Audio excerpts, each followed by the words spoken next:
Hello everyone, welcome back on camo physical world. My self Niharika Singh. और आज मैं इस वीडियो के थ्रू आपको ये बताऊंगी कि किस सीबीएसई ने 30% सिलेबस जो है वो रिड्यूस कर दिया है। ये न्यूज़ आपको ज़रूर डेफिनेटली मिल गई होगी। तो सिलेबस जो है वो किस हिसाब से रिड्यूस हुआ है और हमें क्या क्या स्ट्रैटेजीज़ हैं जो हमें अडैप्ट करनी चाहिए, तो आज हम इस वीडियो के थ्रू वो देखेंगे। So let's start. चलिए, सबसे पहले पहला सिलेबस देख लेते हैं हम, जो कि पहला सिलेबस हुआ करता था। ठीक है, देखिए पहले हमें जो पढ़ना होता था वो सॉलिड स्टेट था हमारे सिलेबस में। ये मैं आपको फर्स्ट वीडियो में बता चुकी थी सिलेबस डिस्क्रिप्शन में। तो solid state, solution, electrochemistry, kinetics, surface chemistry, metallurgy मतलब general principles and process of isolation of elements. देखिए solid state, solution, electrochemistry, kinetics और सरफेस केमिस्ट्री की बात करें तो ये पांचों चैप्टर्स जो हैं ये तो आपके एज इट इज़ हैं ही, लेकिन 6 chapter general principle, process of isolation of elements, ये चैप्टर जो है वो आपका इस साल डिलीट कर दिया गया है। आपको भी पता है पेंडेमिक कंडीशंस चल रही हैं, तो कंडीशंस के कारण नहीं पॉसिबल है आपका सारा सिलेबस करवा पाना, क्योंकि ऑनलाइन पढ़ाई चल रही है। ठीक है, तो सीबीएसई ने आपके लिए सबसे बड़ी हेल्प कर दी है, बहुत बड़ी हेल्प कर दी है कि आपका ये पूरा का पूरा चैप्टर जो है मेटलर्जी, उसको उन्होंने डिलीट कर दिया है। ठीक है, उसके बाद P block as it is है आपके में, डी और एफ ब्लॉक है, कोऑर्डिनेशन है, हेलो एल्केन है, अल्कोहल है, एल्डिहाइड, कीटोन एंड कार्बोक्सिलिक है, ऑर्गेनिक कंपाउंड नाइट्रोजन है, बायोमोलिक्यूल्स है। लेकिन अब नीचे से 2 चैप्टर ध्यान दीजिएगा, पॉलीमर और केमिस्ट्री इन एवरीडे लाइफ, फिर से सीबीएसई ने आपके ये दोनों चैप्टर जो है इन दोनों को भी डिलीट कर दिया है।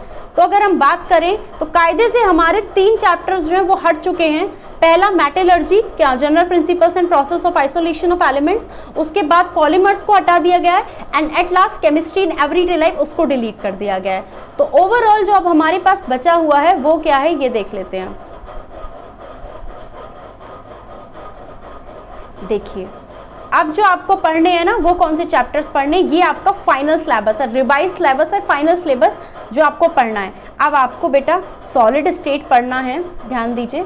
अब आपको सॉलिड स्टेट पढ़ना है, सॉलिड स्टेट के साथ सोल्यूशन पढ़ना है, इलेक्ट्रोकेमिस्ट्री पढ़ना है, हमें काइनेटिक्स पढ़ना है, सरफेस केमिस्ट्री पढ़ना है, पी ब्लॉक पढ़ना है, डी और एफ पढ़ना है, कोऑर्डिनेशन कंपाउंड पढ़ना है, हेलो एल्कीन्स अरीन्स पढ़ना है, अल्कोहल फिनॉल पढ़ना है, उसके बाद हमें एल्डिहाइड, कीटोन, अमाइंस और बायोमोलिक्यूल्स पढ़ना है। तो ये हमारा इतना पोर्शन है जो हमें पढ़ना है। और हमें क्या क्या नहीं पढ़ना है, तो हमारा मेटलर्जी चला गया जो कि 5th चैप्टर हुआ करता था, chemical process and isolation of element, उसको डिलीट कर दिया है।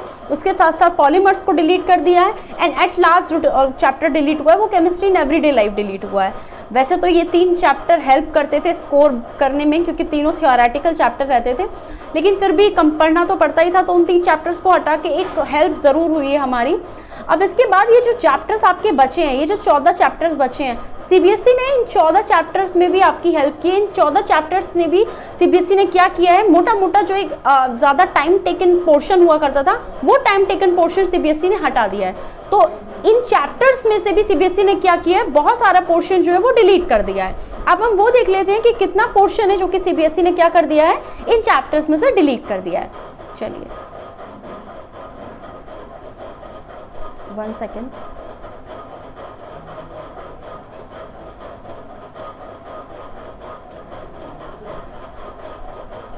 देखिए ये चैप्टर जो, ये पोर्शन जो है ना, ये क्या बोलते हैं इनको, डिलीट हो चुके हैं, रिड्यूस कर दिए गए हैं।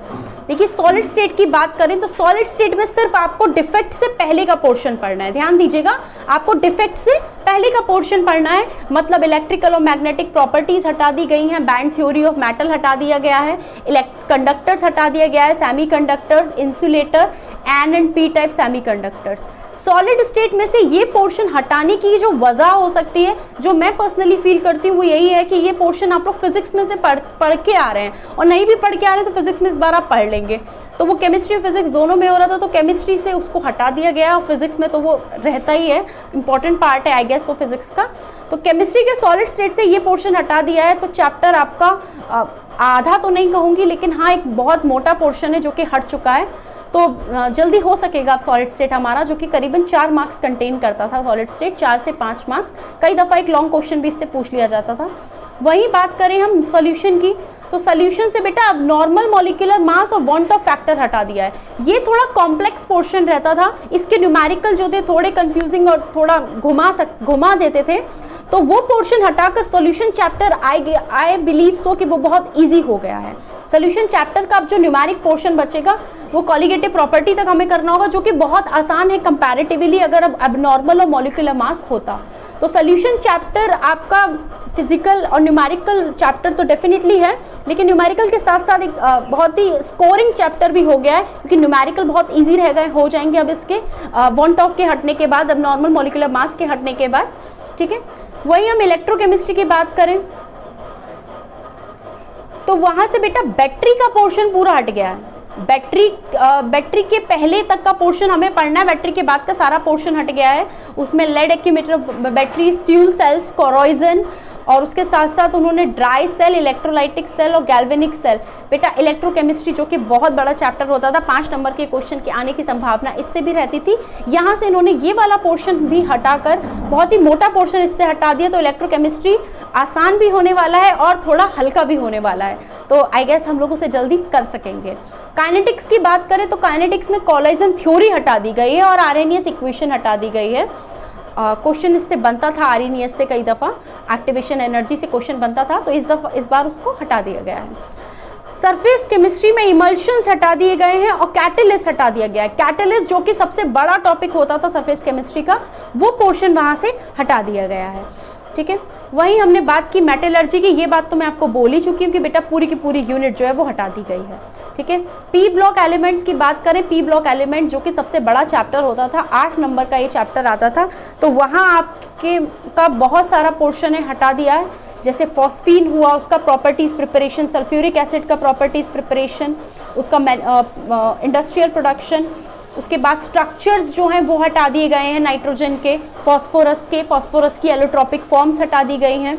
ठीक है, तो इस चैप्टर में भी आपका बहुत ज़्यादा मोटा पोर्शन है जो कि हटा दिया गया है। इसके साथ साथ हम लोग जैसे जैसे चैप्टर डिस्कस करते जाएंगे, हम साथ के साथ पढ़ते जाएंगे कि किस चैप्टर में हमें इतना इतना पढ़ना है। अभी आपको भी नहीं समझ आएगा कि मैं क्या बोल रही हूँ, क्योंकि ये चैप्टर्स आपने नहीं पढ़े हैं, आप लोग कंटेंट से अवेयर नहीं है। ठीक है, एक चीज़ बस याद रखिए, वो ये कि aldehyde, ketone and carboxylic acid सिर्फ एक ऐसा चैप्टर है जिससे कुछ भी नहीं हटाया है सीबीएसई ने।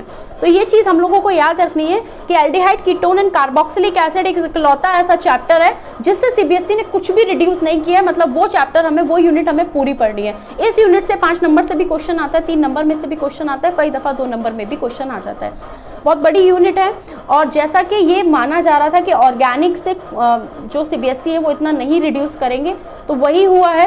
उन्होंने हेलो एल्कीन्स और हेलो अरीन्स में सिर्फ जो एनवायरमेंटल इफेक्ट्स थे वो हटाए हैं। अल्कोहल और फिनॉल की बात करें तो वहाँ से मिथेनॉल, एथेनॉल हटाया है, एल्डिहाइड से कुछ भी नहीं हटाया है।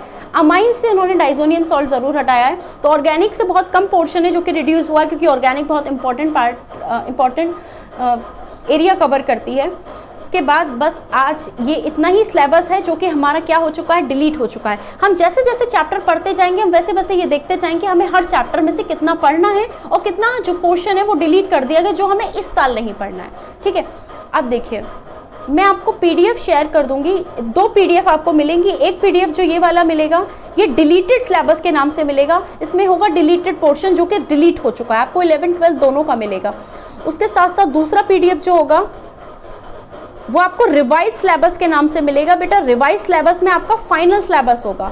फाइनल सिलेबस का मतलब देखिए ये वाला पीडीएफ जो होगा बेटा ये आपका रिवाइज सिलेबस के नाम से है, इसमें आपका फाइनल सिलेबस है जो हमें इस साल पढ़ना है। ठीक है, तो 2 पीडीएफ आपको शेयर कर देंगे, डिलीटेड वाला वो पोर्शन जो कि डिलीट हो चुका है और ये रिवाइज सिलेबस के नाम से होगा। ठीक है, तो मतलब इसमें फाइनल आ जाएंगे, फाइनल कंटेंट जो हमें कवर करने हैं, मतलब सॉलिड स्टेट में हमें क्या फाइनल पढ़ना है डिलीटेड के बाद, तो ये वो वाला पीडीएफ है। ठीक है, सोल्यूशन में हमें कितना फाइनल पढ़ना है, अब इलेक्ट्रोकेमिस्ट्री में कितना पढ़ना है, तो आज मैं आपको ये दोनों पीडीएफ शेयर कर दूंगी। तो कहने को आपको बहुत बड़ी हेल्प हो गई है, सीबीएसई ने कर दिया है। वैसे एचआरडी ने ये बात मई में ही कह दी थी कि सीबीएसई को सिलेबस कम करना पड़ेगा, लेकिन तब तक कोई इन्फॉर्मेशन हमारे पास नहीं थी, पर अब हमारे पास इन्फॉर्मेशन आ चुकी है। पेपर पैटर्न पर अभी भी कोई भी जो नोटिफिकेशन नहीं आया है, ऑब्वियसली वो नियर बाय एग्जाम्स आएगा, तो उसे हम तब डिस्कस करेंगे। So thank you for watching. If you like this video, please like, share and subscribe. Thank you.